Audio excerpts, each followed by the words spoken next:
नमस्कार, स्वागत है आपका यूट्यूब चैनल पर। बात करते हैं हिंदी ग्रामर के टॉपिक संज्ञा की। तो संज्ञा किससे कहते हैं, संज्ञा के भेद कितने होते हैं, उदाहरण के द्वारा हम समस्त प्रकार की जानकारी आपको प्राप्त करेंगे। वीडियो अंत तक ज़रूर देखिए। सबसे पहले बात करते हैं संज्ञा अर्थात नाउन किसे कहते हैं। संज्ञा एक विकारी शब्द है जिससे किसी विशेष वस्तु, भाव या जीव के नाम का बोध होता है। दूसरे शब्दों में हम इसको किसी प्राणी, वस्तु, स्थान, गुण या भाव के नाम को संज्ञा कहते हैं। यानी किसी प्राणी का नाम, वस्तु का नाम, स्थान का नाम, गुण हो या भाव हो तो वो संज्ञा कहलाएगा। जैसे एग्जाम्पल के तौर पर, उदाहरण के तौर पर हम समझते हैं प्राणियों के नाम जैसे मोर, घोड़ा, अनिल, किरण, जवाहरलाल नेहरू आदि, ये प्राणियों के नाम हो गए। इसी तरह वस्तुओं के नाम जैसे अनार, रेडियो, किताब, संदूक, ये संज्ञा शब्द में आए। जैसे स्थान की बात करें तो कुतुब मीनार, नगर, भारत, मेरठ, ये स्थान संबंधी शब्द हुए। भावों की बात करें तो जैसे वीरता, बुढ़ापा, मिठास, ये एक तरह के भाव है। तो ये शब्द होते हैं जो संज्ञा शब्द कहलाते हैं। बात करते हैं संज्ञा के भेद की, यानी संज्ञा कितने प्रकार की होती है। संज्ञा के मुख्य रूप से तो 3 भेद बताए गए हैं, लेकिन संज्ञा के कुल 5 भेद होते हैं। जिसमें सबसे पहला व्यक्तिवाचक, जिसको बोलते हैं प्रॉपर नाउन अंग्रेजी में। दूसरा जातिवाचक, जिसको कॉमन नाउन के नाम से जाना जाता है। तीसरा भाववाचक, जिसको एब्स्ट्रैक्ट नाउन के नाम से जाना जाता है। चौथा समूहवाचक, कलेक्टिव नाउन। और पांचवा द्वयवाचक, मैटेरियल नाउन। तो 5 संज्ञा के मुख्य भेद बताए गए हैं: व्यक्तिवाचक, जातिवाचक, भाववाचक, समूहवाचक और द्रव्यवाचक। आगे बढ़ते हैं। सबसे पहले प्रकार व्यक्तिवाचक संज्ञा को समझते हैं। व्यक्तिवाचक संज्ञा किसे कहते हैं? तो जिस शब्द से किसी विशेष व्यक्ति का, वस्तु का या स्थान के नाम का बोध हो उसे व्यक्तिवाचक संज्ञा कहते हैं। यानी जिसके द्वारा व्यक्ति विशेष अर्थात किसी व्यक्ति का या उस वस्तु या स्थान का विशेष नाम हो तो व्यक्तिवाचक संज्ञा के अंतर्गत आएगा। जैसे बात करते हैं व्यक्ति का नाम, कोई भी हो, आपके सामने दिख रहे हैं सोनिया गांधी, श्याम, हरी, सुरेश, सचिन आदि, यानी किसी भी व्यक्ति का नाम व्यक्तिवाचक संज्ञा के अंतर्गत आएगा। दूसरी बात करते हैं वस्तुओं का नाम भी व्यक्तिवाचक संज्ञा में आता है। जैसे कार, टाटा साय, कुरान, गीता, रामायण, तो ये भी एक संज्ञा शब्द हुए। स्थान की बात करें तो स्थान के अंदर जैसे ताजमहल, कुतुब मीनार, जयपुर, ये संज्ञा है वो व्यक्तिवाचक संज्ञा के अंतर्गत आएंगे। दिशाओं के नाम भी व्यक्तिवाचक संज्ञा में आएंगे, उत्तर, पश्चिम, दक्षिण या पूर्व, कोई भी हो। देशों के नाम, कोई भी देश का नाम हो, Bharat, Japan, America, Pakistan, Burma, तो सभी व्यक्तिवाचक संज्ञा में होंगे। राष्ट्रीय जाति है, जैसे भारतीय है, रूसी है, अमेरिकी है, चीनी है, तो ऐसे जो भी राष्ट्रीय जातियों के रूप में यदि प्रयोग किया जाता है तो वो भी व्यक्तिवाचक संज्ञा में आएंगे। समुद्रों के नाम भी व्यक्तिवाचक संज्ञा में, जैसे काला सागर, भूमध्य सागर, हिंद महासागर, प्रशांत महासागर, ये भी व्यक्तिवाचक संज्ञा के उदाहरण हैं। नदियों के नाम की बात करें तो गंगा, ब्रह्मपुत्र, बोलगा, कृष्णा, कावेरी, सिंधु, ये समस्त व्यक्तिवाचक संज्ञा के। पर्वतों की बात करें तो हिमालय, विंध्याचल, अलकनंदा, काराकोरम, ये एग्जाम्पल के तौर पर आप समझ सकते हैं। तो ये सभी व्यक्तिवाचक संज्ञा में आएंगे। नगरों, चौकों और सड़कों के नाम भी इसमें आएंगे, जैसे वाराणसी, गया, चांदनी चौक, हरिश्चंद्र रोड, अशोक मार्ग। पुस्तकों और समाचार पत्रों के नाम भी, जैसे रामचरितमानस, ऋग्वेद, धर्मयुग, इंडियन नेशन, आर्यावर्त, ये समस्त व्यक्तिवाचक संज्ञा में आएंगे। ऐतिहासिक युद्धों और घटनाओं से संबंधित, जैसे पानीपत की पहली लड़ाई, सिपाही विद्रोह, अक्टूबर क्रांति। दिनों और महीनों के नाम, जैसे मई, अक्टूबर, जुलाई, यानी सोमवार, मंगलवार, ये सभी व्यक्तिवाचक संज्ञा में आएंगे। और त्यौहार या उत्सवों के नाम, जैसे होली, दीपावली, रक्षाबंधन, विजयादशमी, या कोई भी त्यौहार का नाम हो, तो ये सभी व्यक्तिवाचक संज्ञा के उदाहरण होंगे। तो व्यक्तिवाचक संज्ञा किसी व्यक्ति, वस्तु या स्थान के विशेष नाम को ही व्यक्तिवाचक संज्ञा के नाम से जाना जाता है।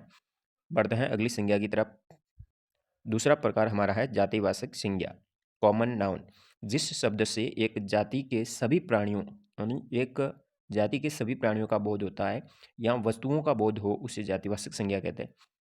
यानी जब एक शब्द ऐसा बोला जाता है जिससे उसकी जाति समस्त जाति का होता है। जैसे यहाँ पे आप बात करते हैं बच्चा, तो बच्चा में पूरी बच्चा जाति का होता है। जानवरों में सभी जानवर आ गए, नदी में सभी नदियाँ आ गई, अध्यापक में सभी अध्यापक आ गए, बाजार में सभी बाजार, यानी एक विशेष जाति का बोध हो रहा है।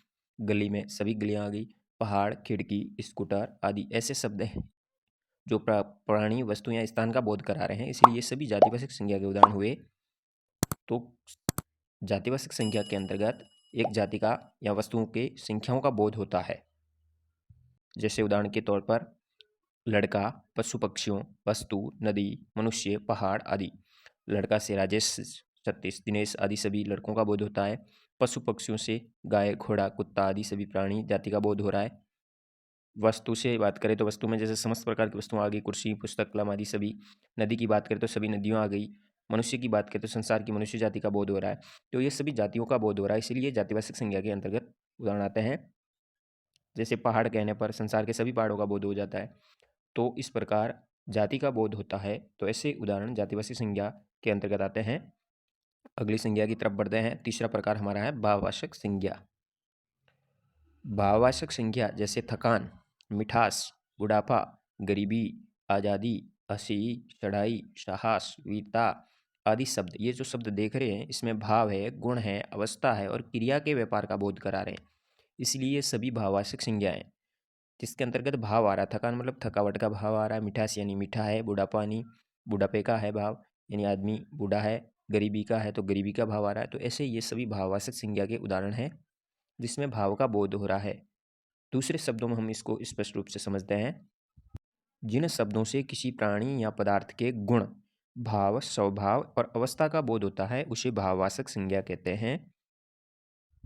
जैसे उदाहरण के तौर पर उत्साह, ईमानदारी, बचपन आदि। इन उदाहरणों में उत्साह से मन का भाव है, ईमानदारी से गुण का बोध हो रहा है और बचपन से जीवन की एक अवस्था और दशा को बताता है। अतः उत्साह, ईमानदारी और बचपन ये सब भाववाचक संज्ञा के उदाहरण हैं।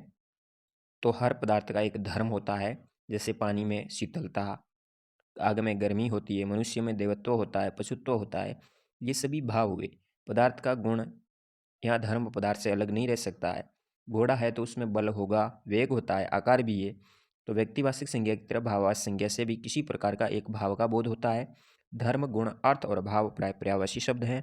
इस संज्ञा का अनुभव हमारी इंद्रियों का होता है, प्राय इसका बहुवचन नहीं होता है, यानी इसका बहुवचन प्रयोग नहीं होता है, ये बहुवचन में ही प्रयोग किए जाते हैं।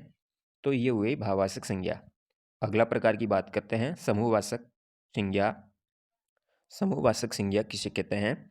जिस संज्ञा शब्द से वस्तुओं के समूह या समुदाय का बोध होता है उसे समूहवाचक संज्ञा कहते हैं। ये 3 प्रकारों से ही चौथा प्रकार बनाया गया है, जिसके अंतर्गत उन्हीं में से कुछ शब्द लिए जाते हैं जिनमें पता लगता है कि समूहवाचक संज्ञा किसे कहते हैं, यानी किसी वस्तुओं के समूह का बोध होता हो तो वो समूहवाचक संज्ञा में आएगा। जैसे व्यक्तियों का समूह होता है जिसको बोलते हैं भीड़, जनता, सभा, कक्षा और वस्तुओं का समूह जैसे गुच्छा, पुंज, मंडल, गोद। तो ये हुए जिससे व्यक्तियों के समूह का बोध हो रहा है। भीड़ का मतलब भीड़ में बहुत सारे होंगे, जनता के अंतर्गत सभी पब्लिक आई, सभा में ज़्यादा होंगे, कक्षा में सभी विद्यार्थी होंगे। तो इस तरह से समूह का बोध हो रहा है, तो ये समूहवाचक संज्ञा के अंतर्गत आएगा। अंतिम और हमारी 5वां प्रकार संज्ञा का द्वयवाचक संज्ञा।